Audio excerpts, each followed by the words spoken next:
Trey, congratulations. Appreciate it. Going back to that period of time when you got the franchise tag, signing it quickly. Were you expecting to end up with the franchise tag? Was that something was there any surprise to that? And what kind of went into the decision to sign the tag as quickly as you did? Yeah, I was just going through the process, and obviously that's what ended up happening. And getting a tag is a tremendous sense of honor in a way that the organization has that much faith and confidence in your ability as a player. So for me, I looked at it really as a blessing at the time, and ultimately we got the deal done, and that's a great blessing again, and something I had to go earn. Leading up to the July 15th deadline, were you always confident you were going to sign a long-term deal as it got close to the deadline? Were there any doubts? What was that process like as July 15th approached?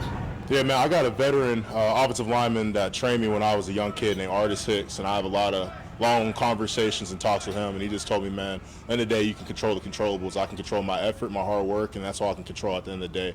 So obviously, I'm a faith-driven person. I just trusted in God, and I just kept going to work. In your position that sat out of mandatory minicamp, why was it important for you just to be there for that process? I want to be with my team. I love being here with the Kansas City Chiefs. I have a tremendous sense of honor and pride playing here. I really love my job. You know what I mean? Like, I miss Kansas City, and anytime I can come back and play a game I love, I'm not going to hesitate to do it. You talk about your family, obviously, what you guys have been through, and what you've been through too. When you got the contract signed, you could tell you're pretty happy about it. What did it all mean for you to, go back with them and say, "Hey, I made it"? Yeah, man.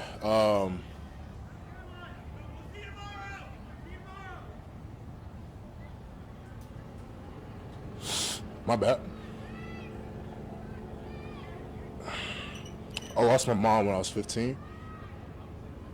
And I made 2 promises to her that I'll get my degree, play in the NFL. I didn't promise her I'd be the highest paid.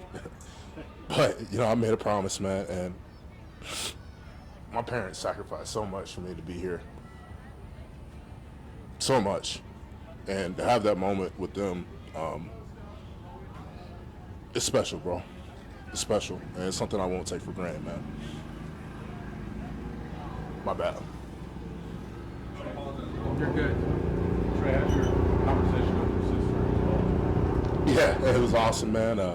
Ashley was at work, so she missed the FaceTime call, but, just super excited, man, and just talking to them and, just really happy, man. Just, we went through a lot, and being able to, sort of put an exclamation point on that, there's still work to do, but it was just an amazing time to spend with both my dad and my sister, What's your message to guys? Because, so many people put so much stock in where people are drafted and things like that in terms of just the fact that you can come into the league, work your way into being the highest paid interior lineman. Yeah, man. Every day, just come to work. Every day, 100 miles per hour, just whatever you do, man. I'd rather say whoa than go, And that's just sort of the mentality you have to bring, as an undrafted, even a low drafted guy. Not necessarily the cards are stacked against you. When you step in the NFL, man, you step in that field, it's open competition. You know what I mean? You got to go earn that spot every single day. I step on the field, I got to go earn my job every single day. And, if you have that worker's mentality, you give 100%, you try to, apply what your coaches are telling you in your game every single day and just become a better player, it'll pay off. But at the end of the day, you have to put the work in. There are a lot of days that are going to be bad. Most of the days are going to be bad, but those good days, man, they're good and they're sweet, man. But you just got to put the work in. When you were drafted, you slipped in the draft because of medical issues, and then, no one really knew if you'd be able to compete for a starting job right away, and you came out and won the starting job. Josh Simmons, somewhat similar. People had questions about whether he'd be ready, and now he's here with a chance to win the job as a rookie. What advice do you give him about competing for a starting spot as a rookie in his first camp? Yeah, man, just go to work, man. Everything Coach Heck and Coach Matei, and we have Juan Castillo and Cam Irvin today helping us out as well. Just apply everything you can to your game. It's a marathon, not a sprint. Everything's not gonna come at once. It's gonna take time to develop those habits. St. Joe's is one of the hardest training camps in the NFL. It's gonna be miserable every single day, and just get used to it, man. But at the end of the day, you just got to keep fighting. You got to keep punching. You got to keep swinging day after day after day and just keep stacking and keep building. And when the season comes around, you're ready. You know what I mean? So at the end of the day, I would give them the same advice I would give myself as a rookie. Just show the work every day and just give me your best. Having been a rookie, he did start. How do you gauge his readiness maybe for I know it's going to be a long camp, but to potentially do that? I just got to do my role as a player. I let my coaches, we have a great front office staff. They'll make those determinations at the end of the day. But I'm going to help Josh along the way. I'm going to help every young guy along the way. And, that's part of a leadership position. I pride myself, Creed prides themselves, Juwan, all the other guys in the room, the offensive line room pride ourselves and bring the young guys along to play up to the standard of Andy Heck and Corey Matei and all the coaches. What jumped out to you about Kingsley this time around? Yeah, I would say the same thing, man. Even last year, his tenacity. Kingsley is a very talented player, strong player, violent. I love Kings, and I think he does a great job. He definitely is living up to the standard of what it means to play offensive line here with the Kansas City Chiefs, and really excited for his development as a player. Trey, this is your first training camp since your rookie season that you're going to be here without Joe Thuney. What does his absence mean to you guys? And you mentioned stepping up as a leader, but is that something that you and Creed talked about, or how do you replace a guy like that? Man, I miss him. That's the first thing. Damn, I miss Joe.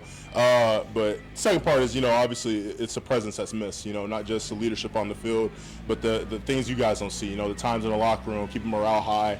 And at the end of the day, it's sort of a natural thing. Father time sort of just phases it out a little bit, and obviously it's Creed, JT, and I are just in an older situation, and it sort of sets on us just with our age to sort of be the leading presence in the room. And the beautiful thing about it is Joe Thuney was such a great leader that he gave us an example and a standard to set by. So for us, we know what it looks like to be great, and for us, it's just coming close to that. So when the line goes out to dinner now, who picks up the tab? You, Creed, or do you put it on the rookie? No, man, we don't do any rookie hazing or anything like that, man. I was a low draft pick, so I would never want to make a rookie favorite, first round or not, anybody. I don't like that. But we'll definitely foot that bill. You know what I mean? The actual moment of when you got the call or the actual news that you were getting the deal that you wanted. Yeah, it was a little hectic day. It's actually in my barbershop. Shout out to Juwan Bonds, Purple Label. I was getting my hair cut and I got the call, so it's just I was in and out really fast. Thank you. You go straight from there to yeah, the facility? fly. Doing the speed limit though. Yeah. Appreciate y'all. Thank you. Thank you.